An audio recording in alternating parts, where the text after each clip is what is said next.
중동과 아프리카 지역에서 가장 큰 규모의 국방 전력을 보유하고 있는 이집트. 하지만 육해공 무기 대부분이 노후화된 데다 불안한 지역 정세 속에 이집트는 최신 무기와 장비를 도입하고 있습니다. 그중 K 무기를 종류별로 수입하는 랠리 현상이 이어지고 있습니다. 이제 아직까지는 자체 R&D 능력이라든지 기술의 수준이 좀 낮기 때문에 대부분의 무기 체계를 이제 해외에서 도입을 하고 일부를 이제 국내에서 생산하는 방식을 지금 택하고 있는데 전 세계 수입국에도 이집트가 7위예요. 전 세계 7위. 시작은 지난 2022년 하나 에어로스페이스의 K9 자주포 216문과 K10 탄약 운반 장갑차 39대, K11 사격 지휘 장갑차 51대 등 패키지 수출이었습니다.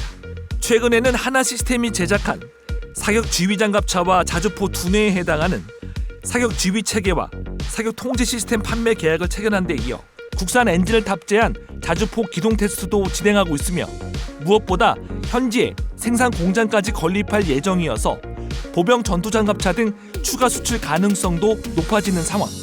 K 무기 수요를 중동과 아프리카 지역으로 확대하기 위해 이집트를 발판 삼은 전략이 통했다는 분석이 나옵니다.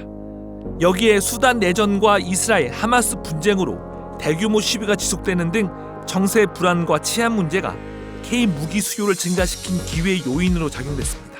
또 이집트가 제조업 분야에도 경쟁력이 있고 앞으로 정책도 강하게 펼치고 있어서 이런 협력의 좀 기회는 확대될 거로 예상이 됩니다. 국방 전력에서도 사실은 중동이나 아프리카에서 가장 최대 규모를 가진 국가고 특히 이제 뭐 전략적으로도 이게 지리적으로 어떤 수에즈 운하 등 이런 걸 끼고 있고 주변국이랑 FTA 체결도 많이 해서 중동이나 아프리카로 진출하기 위한 어떤 교두보로서 앞으로 과제는 이집트가 현지화 정책을 펼쳐나가며 무기 수입을 확대할 거란 전망 속에 방산 시장을 선점할 중요한 시기라는 것.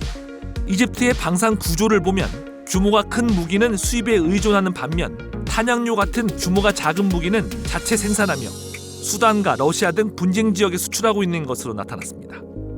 매년 국방비를 늘려온 이집트는 실제로 7조 5천억 원 규모의 역대 가장 많은 국방비를 지출한 2021년 독일과 미국 등에서 함정과 잠수함, 전투기 등 고부가 가치 무기를 대거 구매했습니다. 이 영역에 K 무기가 진입하려면 기술 이전과 현지 생산, 그리고 정기적인 AS 지원 등 맞춤형 전략은 필수적입니다. 제가 볼 때는 한 5, 6년 이상 장기적으로 10년까지는 이집트에서도 계속 그 서방의 해외에 이제 무기 체계에 의존할 수밖에 없을 거다. 다만 핵심 부품이라든지 어떤 그 부품 체계라든지 부체계 위주의 생산은 국내에서 계속 이제 하려고 추진하고 있고요. 하지만 이집트의 정세 불안은 위험 요인으로 작용할 수 있어 리스크 관리를 강화해야 합니다.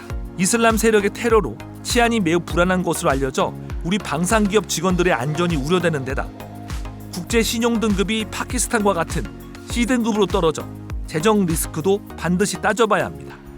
외화 수입원 자체가 관광 수입에 크게 의존을 하고 있어서 치안이 강화될 수밖에 없는 구조죠, 나라 자체가. 외교 안보적으로 본다면 수단에서 오는 반란군이라든지 아니면 시나이 반도의 이슈, 그다음에 이제 그 이팔 전쟁에 따른 이제 자기들 자체적인 그 안보 강화 이런 것들이 이제 결국은 국방과 방산에 영향을 미치고 리스크를 극복하며 K 방산 벨트를 중동과 아프리카로 확대하기 위한 수출 경쟁의 첫 시작이 이집트에서 시작됐습니다.